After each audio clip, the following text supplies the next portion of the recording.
Ici, dans l'une des régions les plus isolées et les moins développées au monde, Magda Wetapo cultive des légumes.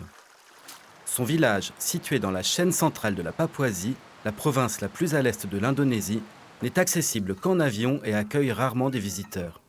Ici, les projets de développement n'ont pas eu beaucoup de succès. Les coutumes tribales sont fortement ancrées et les femmes comme Magda n'ont pas leur mot à dire sur leur vie, leur famille et leur avenir. Ce sont les hommes qui décident comment les femmes doivent penser, vivre et agir.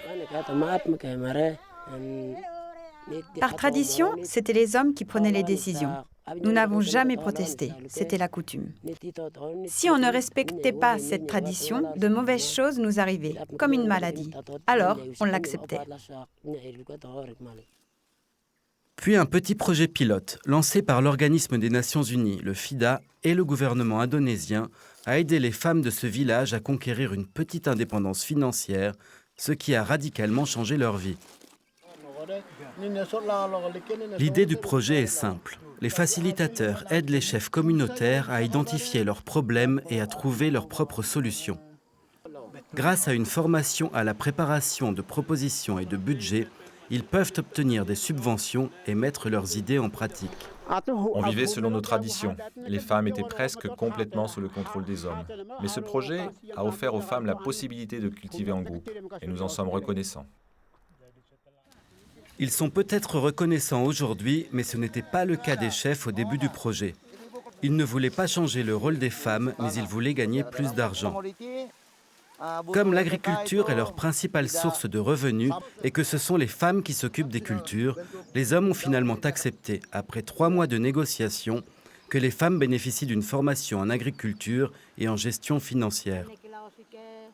Aujourd'hui, 2 ans plus tard, les femmes ont pour la première fois leur propre compte en banque. Elles décident elles-mêmes de l'utilisation de leur argent et de leur méthode de culture.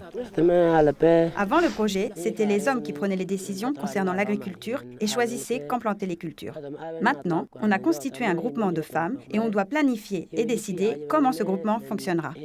Aujourd'hui, on prend nos propres décisions. Et maintenant, Magda prend même des décisions en dehors du groupe. Grâce à l'argent qu'elle tire de la vente de ses légumes, elle a quadruplé les revenus familiaux et a décidé de mettre de l'argent de côté pour que son fils puisse aller à l'université.